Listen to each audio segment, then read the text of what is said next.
So, welcome back. We're speaking about Chapter 10 of Healing America's Narratives.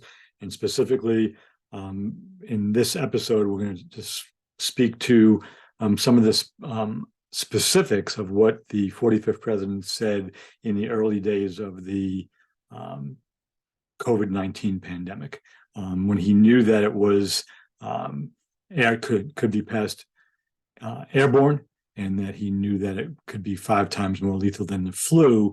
He continued to make sure that it was no big deal. So on January 22nd, he said, "We have it totally under control.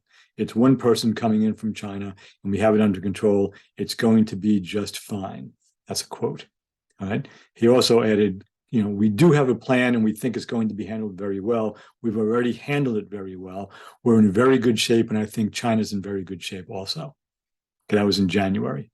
When the World Health Organization declared a global health emergency, the president's, I would describe as baseless nonsense or even magical thinking, continued. On February 10th, he said, quote, "A lot of people think that it goes away in April with the heat," end quote.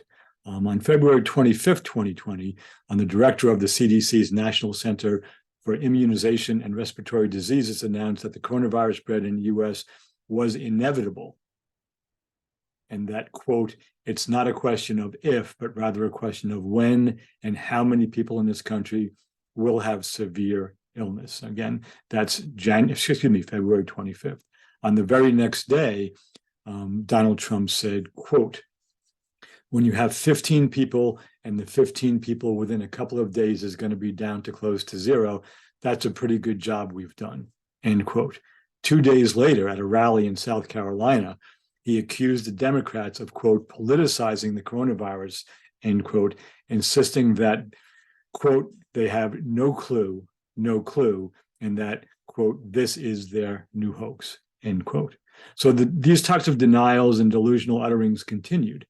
On March 20th, 2020, when the coronavirus cases nationwide were just over 40,000 and total deaths were 536, up respectively from 7,000 and 221 on March 13th, just 1 week earlier, he floated the unproven and eventually debunked idea that hydroxychloroquine, and I probably mispronounced that, a malaria drug, might work against the coronavirus. And when NBC's journalist Peter Alexander, during an official coronavirus hearing at the White House, asked what the president would say to Americans who are scared, the president of the United States responded, quote, "I say that you're a terrible reporter. That's what I say. I think it's a very nasty question." He then accused Mr. Alexander and others of sensationalizing the coronavirus. I'm going to end it there.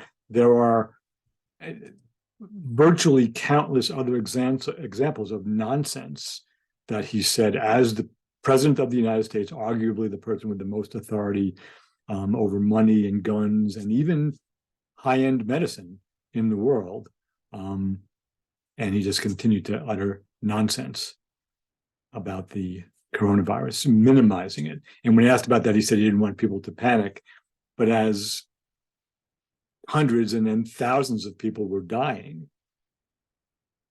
the panic was happening because of what was happening, not because of anything the president might say or not say. So it was just a general dismissal, I would argue, as a human being who was impacted by the pandemic, as we all were, that it was extraordinarily irresponsible behavior. And whether it came from ignorance or arrogance or ego, we can debate that. But the behavior itself was consistently irresponsible. So again, thank you for tuning in.